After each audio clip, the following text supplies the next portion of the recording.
ngeen jëf mbokku internetu info Actubuzz ab xibaar ngi nii nag boo xamante ni xibaar bu naqari lay doon maanaam jëme ci ki nga xamante ni moom moo di Cheikh Bara Ndiaye ñu leen di fàttali ngeen di wéy di abonné te activer cloche de notification bi ngir ngeen man di am bépp xibaar bu wér te wóor bi bàyyi ko fii ci info Actubuzz moom Cheikh Bara Ndiaye nag niñ ko waxee ginnaaw bi nga xamante ni ñii di way takk deer yi fajaru nan fële nga xamante ni moo di këram ci Tëngéej ginnaaw boo xamante ni dogalu àtte Ousmane Sonko ak kii di Adji Sarr génn na moom Cheikh Bara Ndiaye gi émission boo xamante ni defoon na ko ci guddi bi ñu loolee waral na ñii di way takk deer yi fekk ko këram dal di koy caxat-caxatee dal di koy jàpp yóbbu ko fa nga xamante ni moom moo di prison moom Cheikh Bara Ndiaye nag jamono ji xibaar bi mooy dafa jël dogalu maanaam bàyyi lekk ak naan maanaam grève de la faim boo xamante ni déclaré na ko moom Cheikh Bara Ndiaye li waral mu def boobu la di grève de la faim nag niñ ko waxee ginnaaw boo xamante ni daal ñii di way takk deer yi jàpp noonu ko moom Cheikh Bara Ndiaye muy naqarlu bu baax jàpp ni nga xamante ni lan ko jàppe teguwul ci yoon ba loolee moo waral mu amal li nga xamante ni moo di grève de la faim bi nga xamante ni tàmbali na ko ngir naqalu bu baax a baax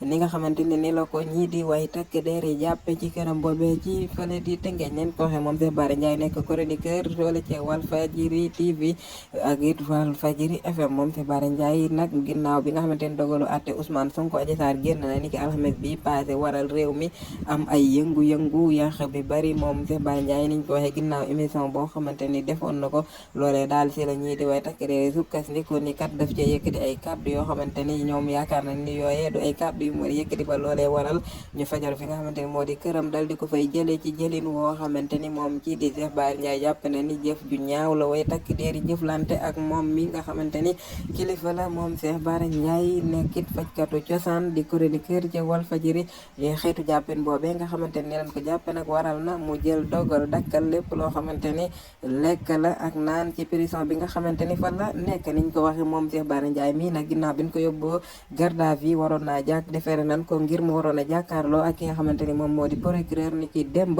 waaye dafa mel ni loolee warul mujjul sottali ba loole moo waral moom Cheikh Bara Ndiaye day wéy di des ci kasaba ba léegi ngir xaarandi lan la dogalu bi yoo àtte di jël ci moom moom mii nag niñ ko waxee Cheikh Bara Ndiaye ginnaaw bi nga xamante ni dañoo wax ni dañ koy topp woone ñi ci fipp ba waral ñu bëri ci Sénégal yi di xam ne ni Cheikh Bara Ndiaye waxul lu musta wax lu dul rek dañ koo jàpp ngir rek bëgg koo néewal doole ak itam ngir jàpp bi nga xamante ni fan yi wala daan bi nga xamante ni daan nañ ko kii di Ousmane Sonko leader bu Pastef moom Cheikh Bara Ndiaye kon ñu fàttaliwaat leen ko jël na dogal ngir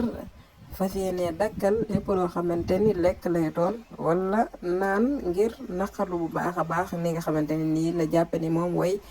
takk deer yi dañ ko torturé jërë ngeen jëf